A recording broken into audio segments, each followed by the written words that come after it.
life.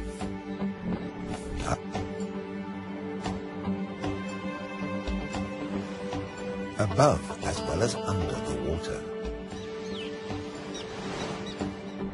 Sperm whales, schools of mobular rays, blue sharks find rich feeding grounds in the channels between the islands.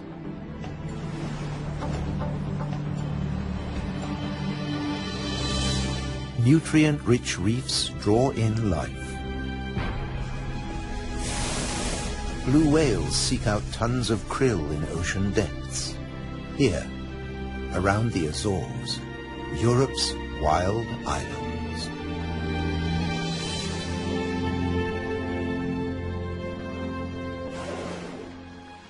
A family of false killer whales cruise the ocean on the lookout for prey. A blue shark patrols alone. Shoalfish confuse single predators. But when they meet false killer whales, the water boils. An individual false killer whale dives down with its prey.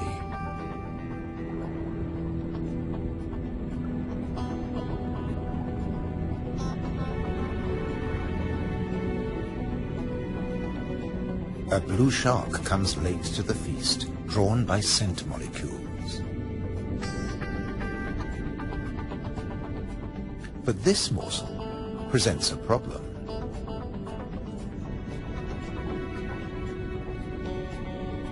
With jaws not made for chewing, it'll never swallow this tail fin.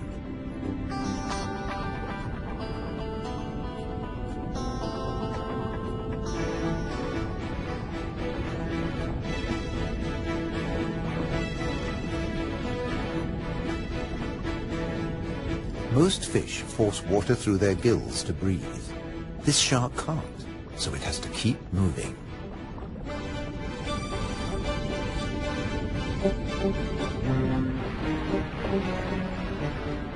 Near the surface, another blue shark is demolishing a tuna. This job its teeth can do. Shake and take.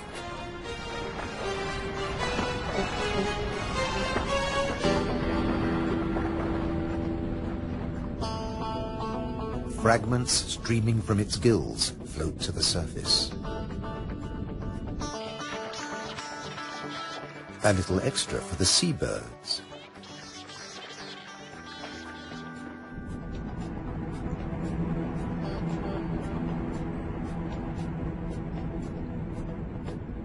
Not all the remains go up.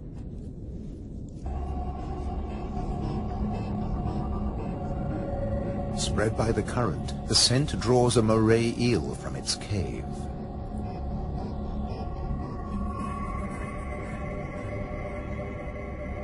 Sea bream, triggerfish, and painted combers are on its tail.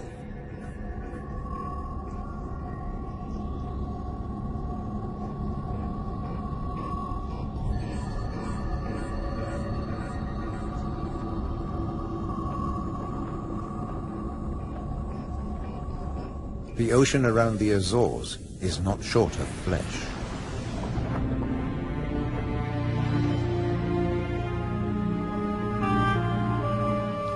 And yet above the water, the islands themselves have no large wild animals. When Portuguese sailors landed on the Azores in 1427, these first humans found no vertebrates at all, except birds and two small species of bat.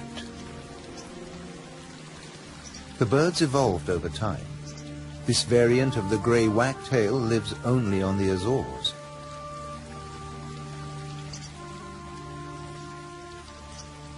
With head feathers a different color from its European relatives. Whole islands have changed too. Santa Maria must have been much warmer once.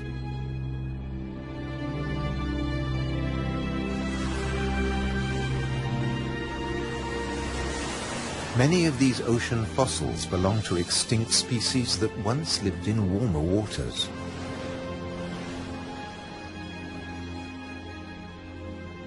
The water temperature may have fallen, but not the diversity of species.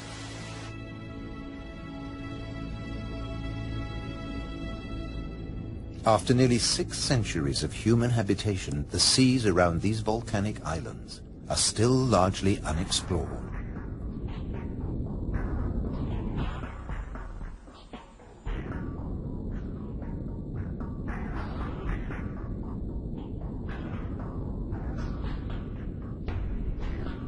This is the world of the anglerfish.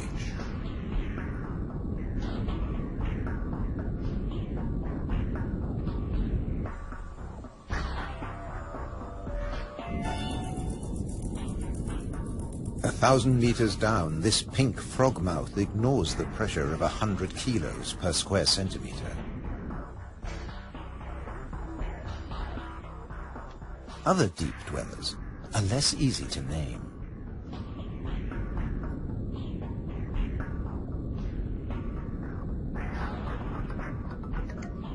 In the darkness, it's easy to underestimate your prey. It has to fit into your stomach.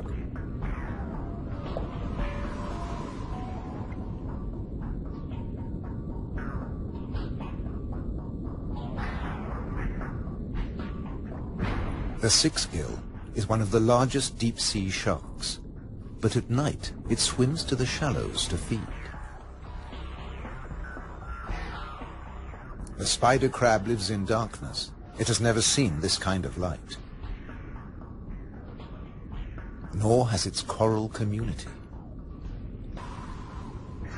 Beyond the scorpionfish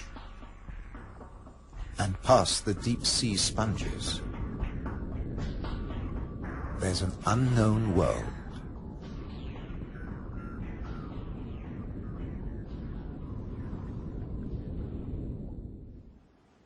Imagine the Atlantic between Europe and America 8 million years ago.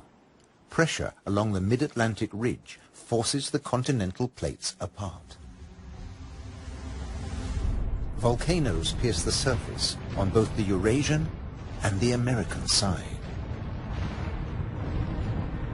The Azores.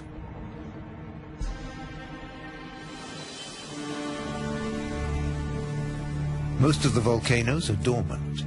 Water, not lava, fills their craters.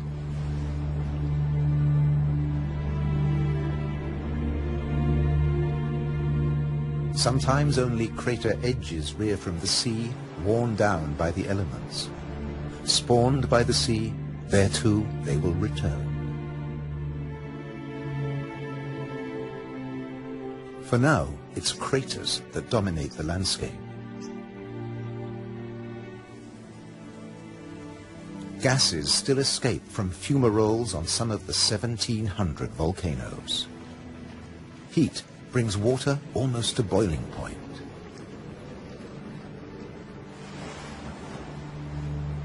A massive eruption hit Fayal Island 60 years ago.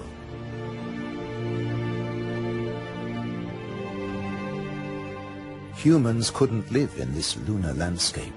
Hundreds followed the sun to America. On the volcano's slopes, life had to begin again. Birds were pioneers on naked rock.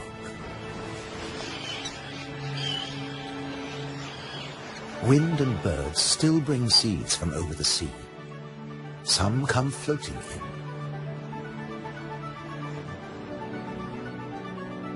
Humans brought the Hottentot fig, and plants create the first soil on bare rock.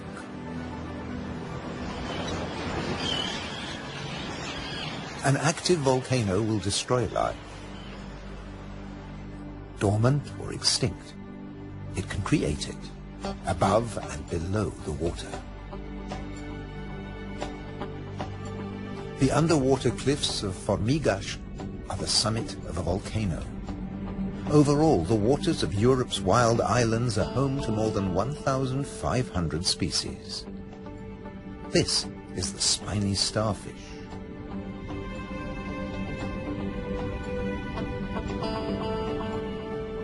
There are 530 fish species, like the damselfish, swarming along reef ledges.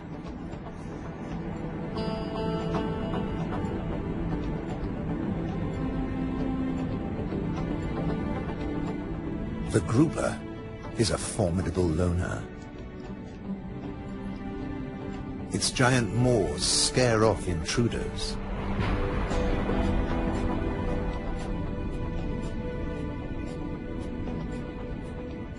The barred hogfish is a lot prettier than its name.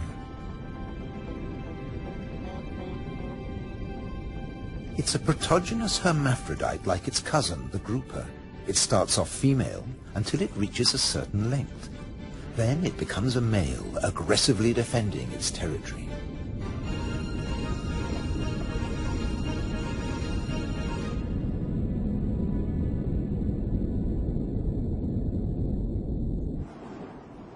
The archipelago's weather changes too, up to 4 seasons in a single day.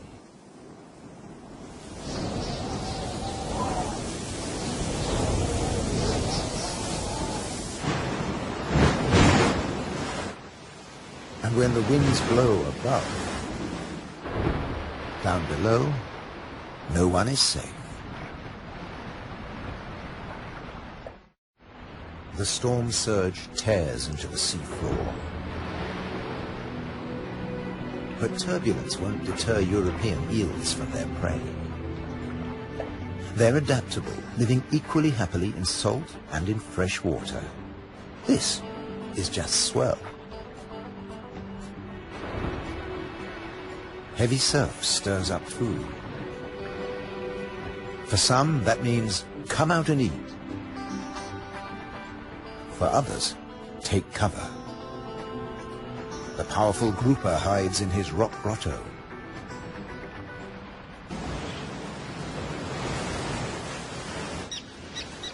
In churning waters, it's tough to spot your prey. But the common terns have no choice. The first chicks have hatched, and they're waiting to be fed.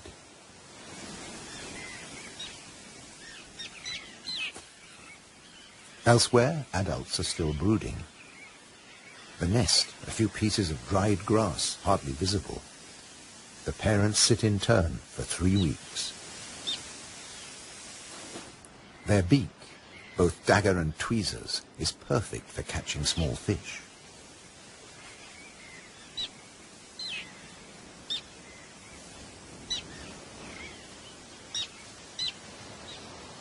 "3,000 pairs breed here.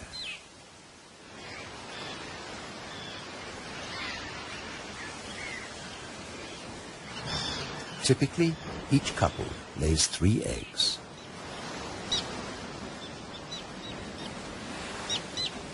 The chicks are fed for 4 weeks, till they can fly as well as their parents.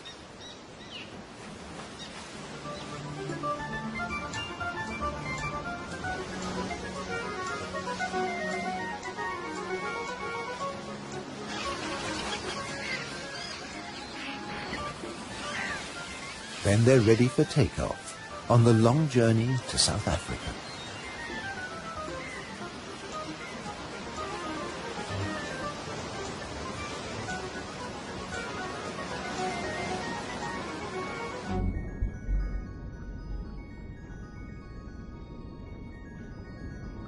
Under the water, survival can depend on staying still, very still, like a wide-eyed flounder.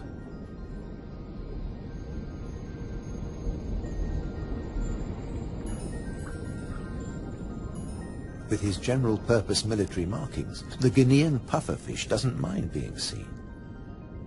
The Atlantic lizardfish doesn't bother with disguises at all. It simply shimmies into the sand.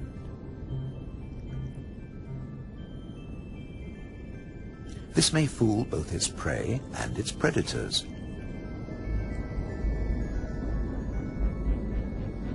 But it won't fool the pufferfish patrol.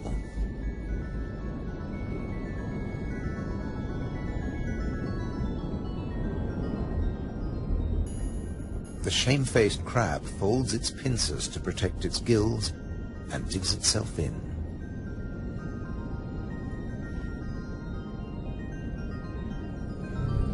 leaving no opening for the plump flatfish.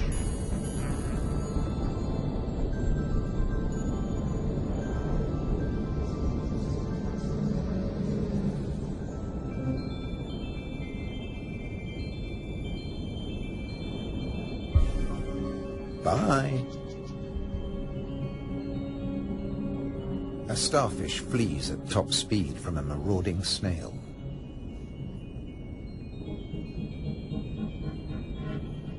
The Triton snail feeds mainly on echinoderms like the purple sea star.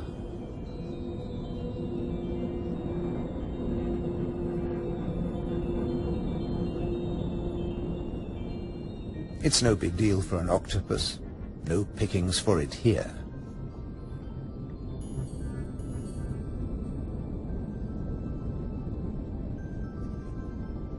Sacrificing an arm, the starfish gets away.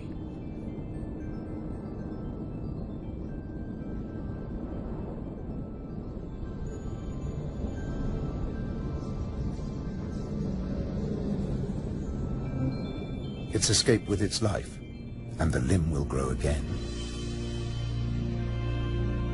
These wild islands in the Atlantic are a freshwater reservoir. Vast amounts of seawater vaporize in the warm ocean air, and freed of salt, they unload onto the Atlantic islands.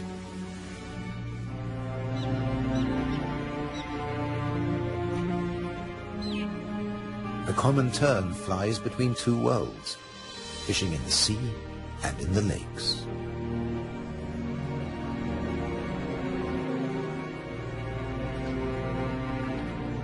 Humans brought the freshwater fish to these islands.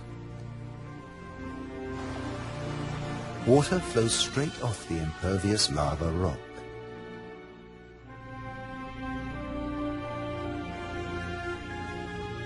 But peat moss sucks up huge quantities of water like a sponge, taking it in through every surface. Deprived of oxygen, the dead parts of the moss never rot. The extremities keep on growing, and the moss colonizes more and more of the bare rock.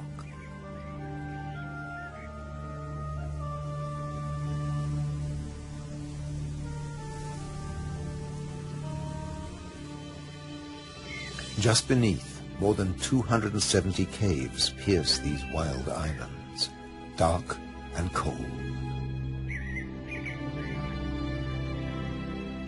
Perfect for isopods, crustaceans that have their breathing organs in their legs.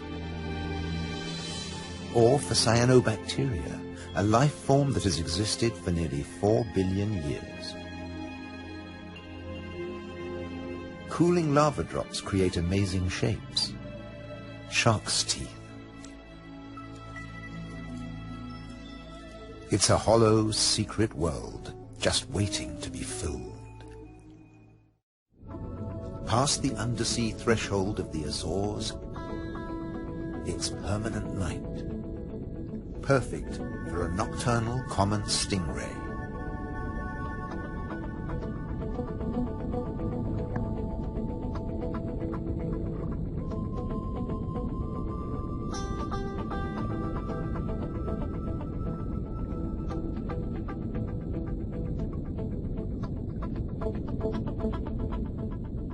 It's not alone here. Sliding over the cavern walls, unicorn shrimp. In the camera light, combers and scorpionfish snatch at their prey.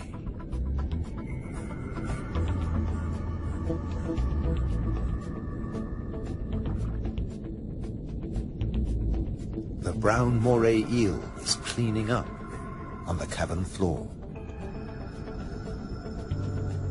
The shrimps come up from deeper waters to spend the winter.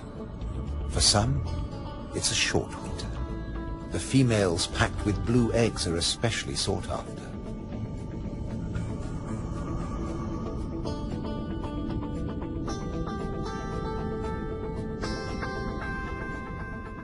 The shrimps also live off crustaceans, their own species.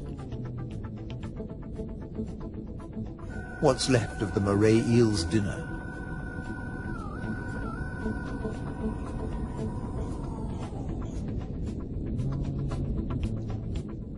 First, eat your neighbor, then take time for a spot of grooming.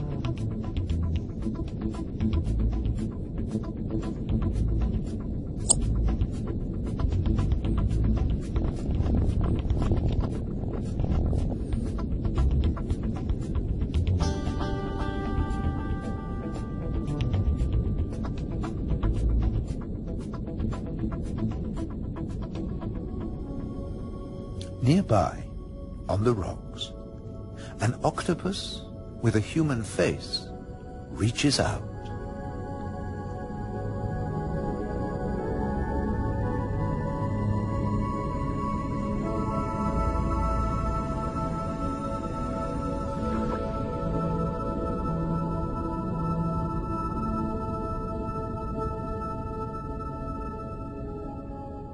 The stingray glides back to the ocean.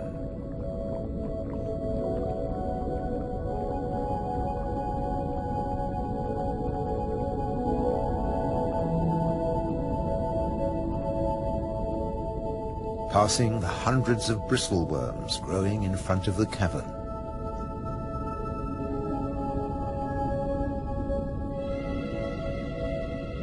Their tentacles trap particles from the passing current to eat or to construct the tubes they live in.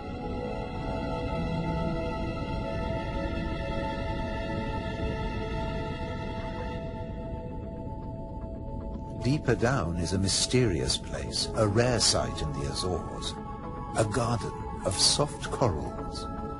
They don't make chalk exoskeletons like their tropical cousins.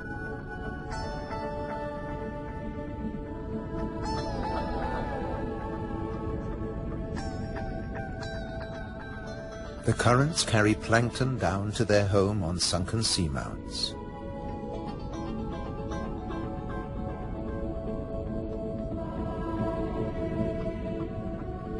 The venomous buried anemone is active only at night. During the day, it contracts. Once, scientists couldn't agree whether corals were plants or animals, so they called them anthozoa, flower animals.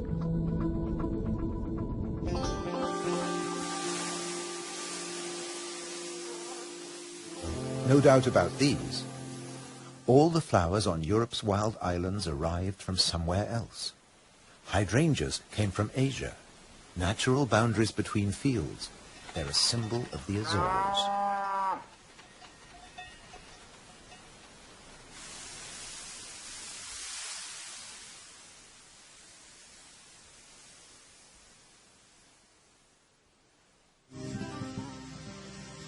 Hundreds of stone walls create hundreds of microclimates for the vines the settlers brought in the 15th century.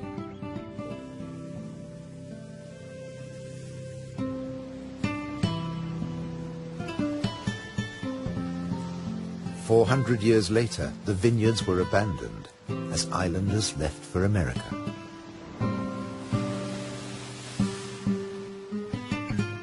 The stone walls became a playground for Madeira lizards. They were brought here by seafarers too. Azores wines are now fashionable again. Nearly 1,000 hectares, more than 2,000 acres of ancient vineyards on the island of Pico have been declared a World Heritage Site by UNESCO. The ruts of ox carts, once the island's only transport. They dragged firewood and building materials for houses and stone walls. And they carried the new wines down to the coast to ship to Europe, but at a cost. Beneath these waters is the strangest, most dangerous place on the Azores. They call it the Anchor Graveyard. Scores of great iron anchors lying on the seabed. When an Atlantic storm hit, the only way to save your ship from the rocks was to cut the anchor rope fast and dash for the open sea. The iron left behind has become a rusting reef for a multitude of creatures. These anchors are coated by algae and tube worms.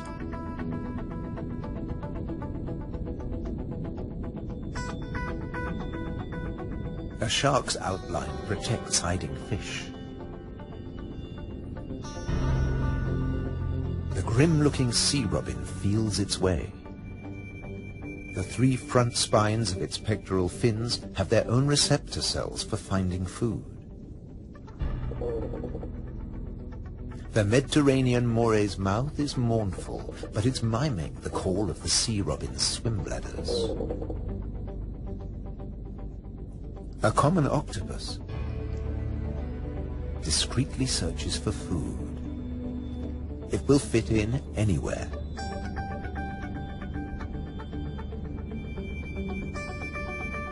While bearded fireworms clear up the corpses in the anchor graveyard.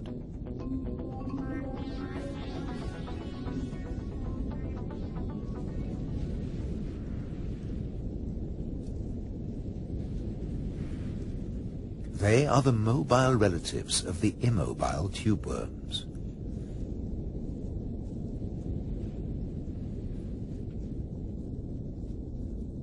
The octopus has found another spot to test its camouflage skills.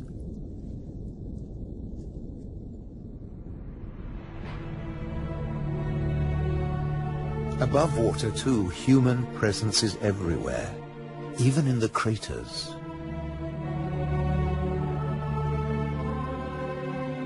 Any straight line means a wall, one that protects the grazing horses and cattle. By keeping the grass short, these domestic animals help the seasonal visitors that have been coming here for thousands of years. The ruddy turnstone digs to find fresh food. Black-bellied plover fly in from Russia on their way to their winter quarters in South America and South Africa.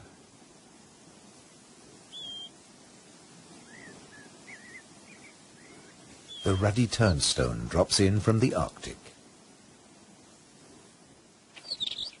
The northern wheatear arrived from Canada via Greenland. The American pipit drifted in from North America. The blackbird? Well, it's here all year round. It's an endemic variety. The male is darker and glossier than its mainland cousin. Birds have to transport their own weight. A little body can be a big advantage on a long journey. But weight doesn't matter to other migrants. They're supported by water.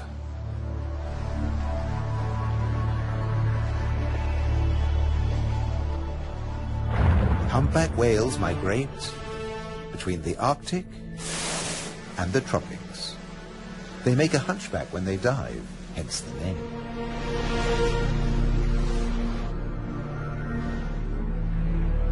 A pod of fin whales, the blue whale's closest relatives. The 2 species can interbreed. They swim back and forth between Arctic and subtropical waters.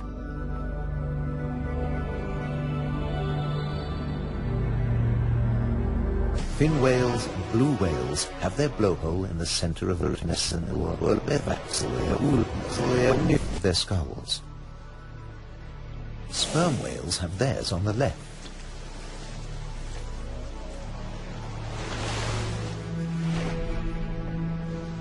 Baleen whales spend long periods sieving krill and plankton from the waters of the Azores.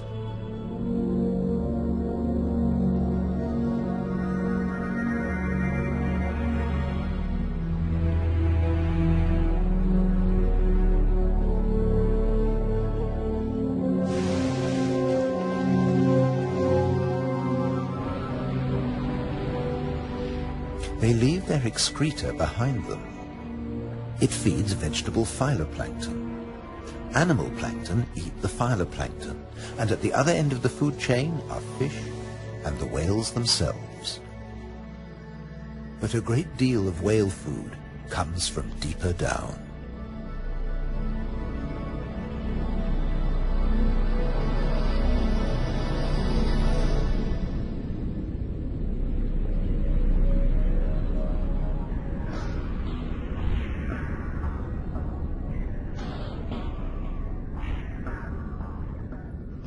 Meanwhile, not all the creatures of the eternal darkness are permanently banished to the depths.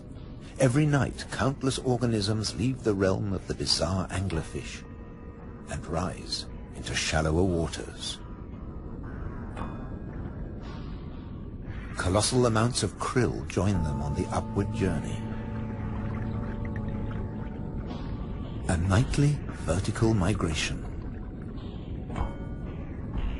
Salps and bioluminescent comb jellies illuminate the greatest movement of biomass on Earth. All here to harvest the vegetable plankton, or get eaten themselves. This innocent-looking blob is anything but. A Portuguese man-o'-war is a colonial organism, a conglomeration of polyps serving different functions. One polyp is the sail. Innumerable other polyps repel invaders or catch booty with tentacles that stretch up to 30 meters. On the right, a salp has become ensnared. Venom from stinging cells kills the prey. The tentacles drag it to the mouth.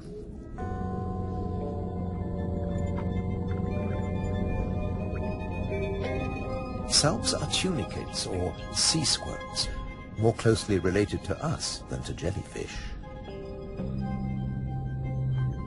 Delicate bands of muscle rhythmically contract, pumping water through the salp's body, filtering its food.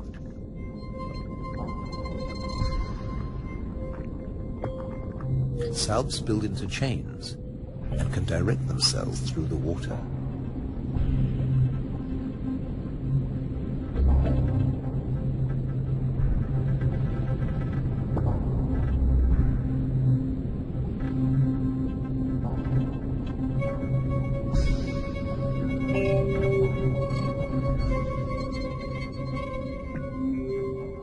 A chain can be up to a meter or longer.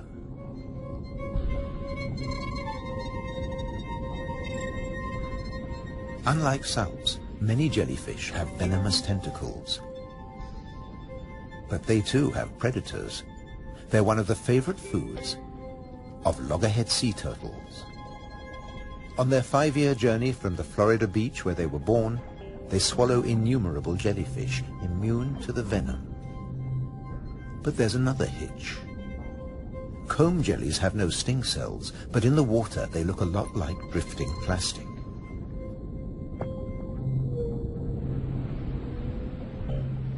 And that's the problem. The turtles try to eat plastic, and it kills them.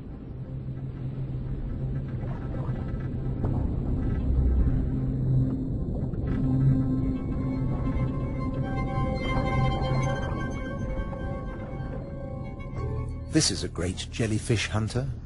At up to 3 meters in length, the ocean sunfish particularly relishes the Portuguese man-o'-war. But that too catches other jellyfish.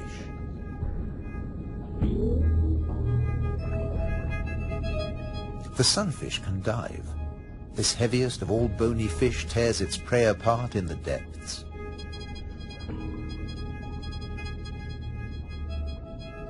The man-o'-war must stay on the surface, but it's a most effective hunter.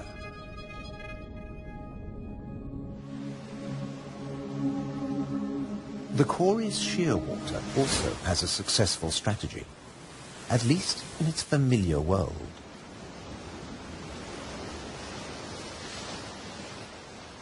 It deposits its eggs in niches high on the rocky cliffs.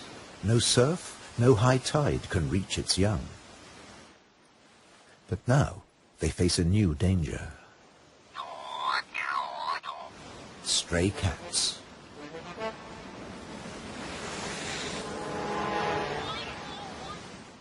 The female shearwater laid a single egg in May. Pity there's only one. Looks like a bad strategy now. They can't adapt to an unwanted gift brought by humans.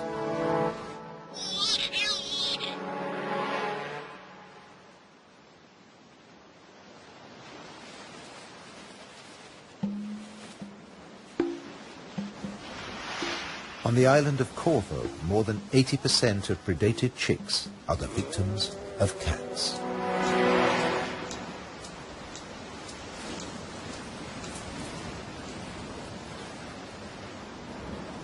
There's nothing the adult birds can do. They spend the whole day out over the sea.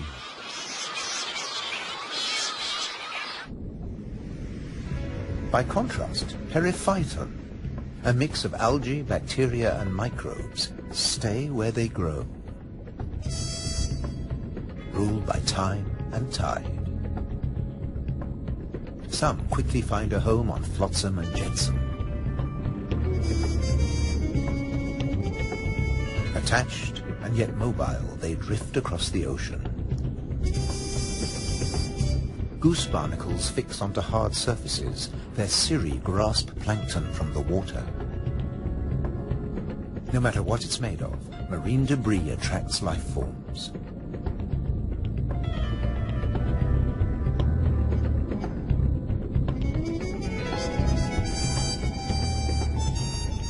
One of the ocean's fastest swimmers likes to stay close to flotsam, the mahi-mahi.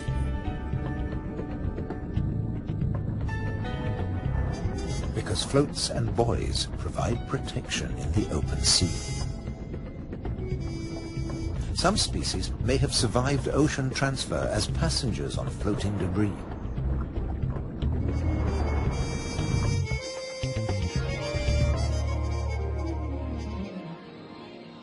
When shearwater breed, dusk brings a deafening chorus.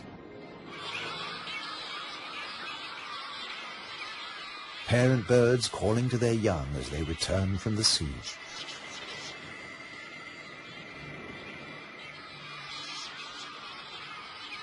The birds recognize each other's cries. 75% of all the world's shearwaters breed in gigantic colonies on the Azores.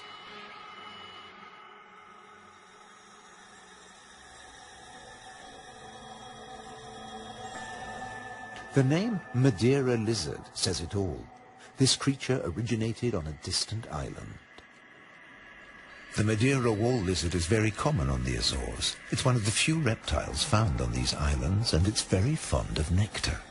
Invertebrates and vegetable matter complete its diet.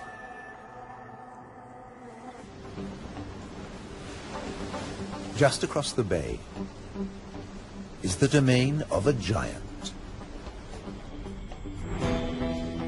This is the whale shark. The world's biggest fish. That's what 12 meters of muscle and cartilage say about the whale shark. Like Mobula rays, it's mainly a plankton eater, but also eats crustaceans and small fish.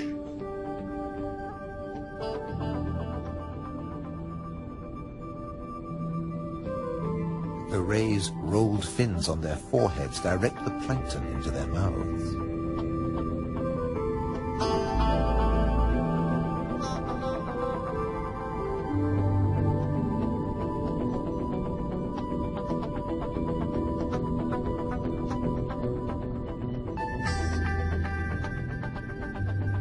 Mobula rays are part of the manta ray family. They cruise in small groups, shadowed by fish using them as cover and picking up their leftovers. Flying in slow motion, the rays dance through the ocean, round the volcanoes.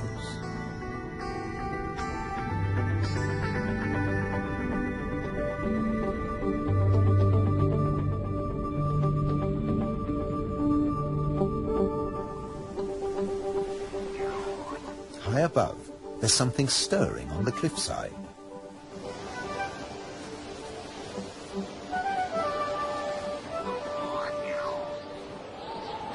A Cory's shearwater leaves the nest niche for the first time. He doesn't know a thing about flying, but his parents have stopped feeding him. He has to learn to fly as fast as possible, or he'll never have a meal again.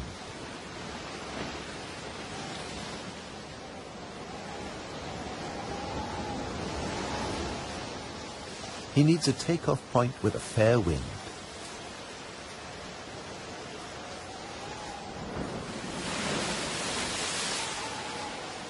Even on the rocks, he looks unsteady.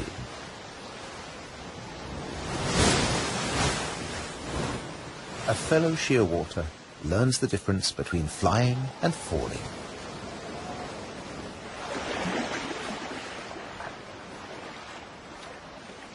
If you're already on the surface of the sea, there's nowhere further to fall. But getting aloft is even more difficult.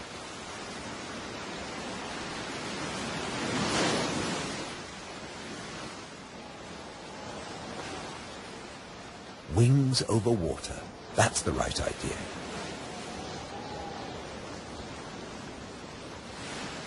Taking off from the sea in a side wind? Tough even for the experienced.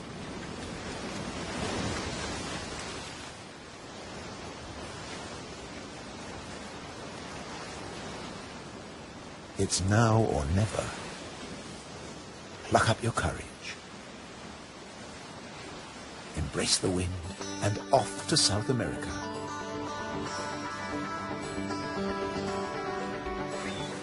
On the Azores, you're either coming or going. In December, with the sheer waters long gone, male sperm whales are returning from their feeding grounds in the Arctic waters. They meet males who were too young to make the journey, and mothers with their young calves born while they were away.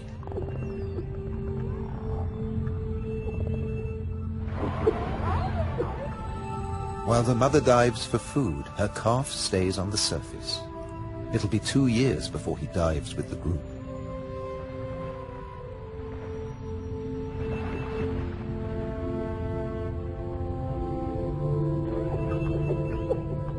The whales will seek giant squid at a depth of 1,000 meters. At 18 meters and weighing in at 50 tons, sperm whales are the world's biggest toothed whales.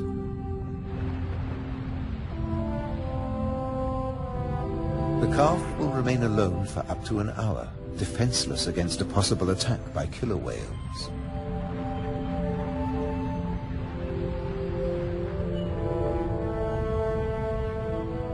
Finally, the group return from the deep.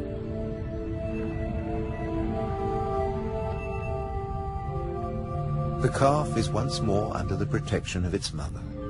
She will feed it for 2 years. During this time, she won't fall pregnant. Now the whales can take their ease, preferably hanging vertically in the water.